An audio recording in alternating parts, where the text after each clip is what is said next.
Hello, my name is Mackenzie Finnessy, and like you, I'm a grad student at Wilmington University in the Clinical Mental Health Counseling Program.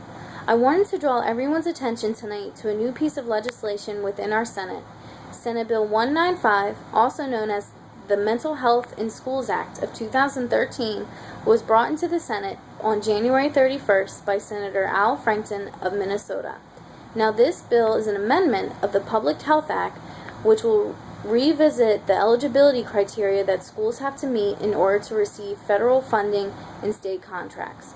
This federal funding that is available to them for this act is up to $200 million, which schools may be eligible to receive up to $1 million per year, depending on school population, status, and need.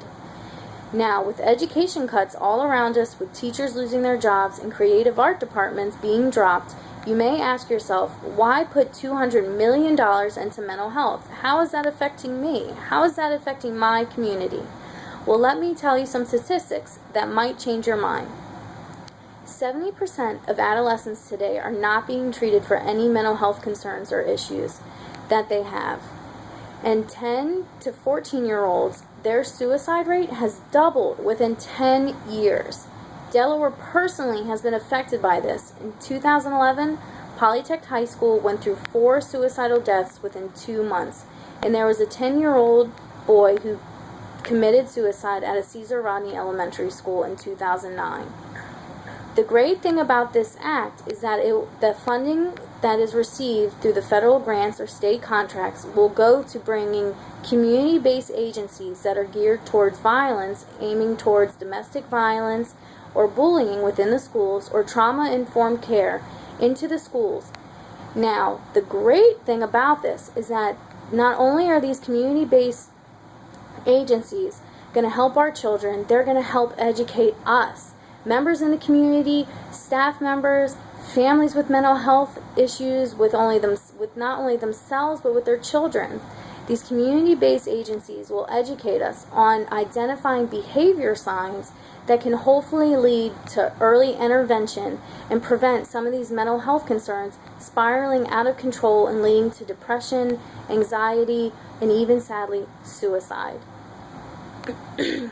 Now, the great thing about this bill so far is that it's had a lot of co-sponsorship within the Senate. Our Delaware's own Senator, Christopher Coons, is supportive, which I expressed my gratitude to him in my letter sent through this assignment. Excuse me.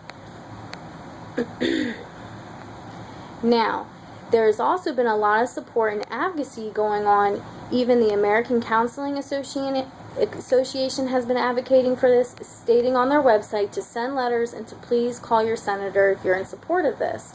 And I found a really interesting site on the Children's Mental Health Association that they're doing, you take your picture, and while you take your picture, you write on your whiteboard why you feel it's important for children to get mental health help, for parents, for teachers. Why is this going to help us? I think what we really need to do is not become so reactive and become proactive. If we have the educational tools to help our children get a hold of their mental health concerns in schools where they spend up to 8 hours a day, why not? Why not put money there? Now, I know with money is always a concern within the government, and I'm hoping that maybe the government can just decide on not giving as much money instead of just not doing the bill at all.